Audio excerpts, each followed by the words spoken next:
గురుగారు, ముందుగా మేషరాశి వారికి ఫలితాలు ఏ విధంగా ఉన్నాయి? వారు ఎటువంటి పరిహారం చేసుకోవాలంటారు?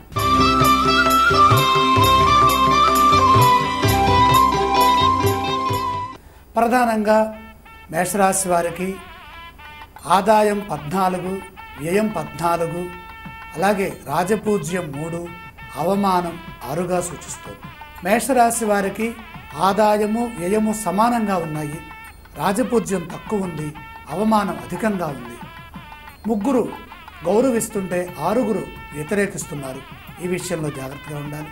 అలాగే సంవత్సర ఆరంభ చక్రాన్ని పరిశీలన చేసినట్లయితే దేవగురువైన బృహస్పతి స్వక్షేత్ర ఫలితాన్ని ప్రసాదించడం ఎంతో విశేషమైనటువంటి శుభాన్ని ప్రసాదిస్తోంది, భాగ్య ఫలితాన్ని అందిస్తుంది.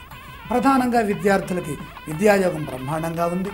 దేవగురువైనటువంటి బృహస్పతి సౌఖ్యాన్ని ప్రసాదిస్తున్నారు, అర్ధలాభాన్ని ఇస్తున్నారు, అలాగే విద్యాయోగాన్ని ప్రసాదిస్తున్నారు, గృహలాభాన్ని కూడా అందిస్తున్నారు. ఇక తర్వాత అష్టమ బృహస్పతి యోగం ఎప్పటి నుంచి?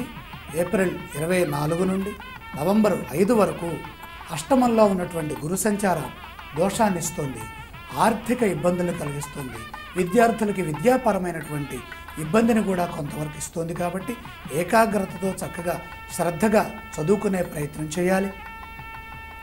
ఇక శని విషయాన్ని కనుక చూసినట్లయితే 9వ రాశిలో ఉన్నటువంటి శని మధ్యమ ఫలితాన్ని ప్రసాదిస్తారు.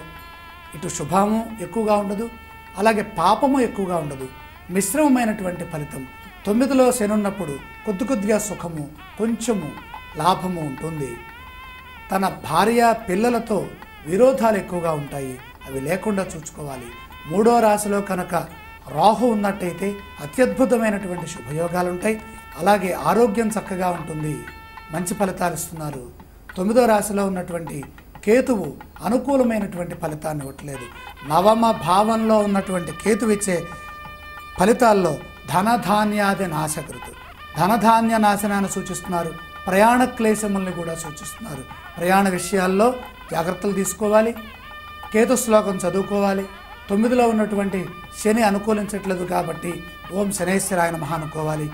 అలాగే మే నుండి నవంబర్ మధ్యలో ఉన్నటువంటి గురుబలం కూడా సహకరించట్లేదు కనుక ఓం గురుగ్రహాయ నమః అని అనుకుంటే మంచి ఫలితాలు వస్తాయి. మొత్తం మీద శనగలు దానం చేస్తే మేషరాశి వారికి భాగ్యసిద్ధి విశేషం.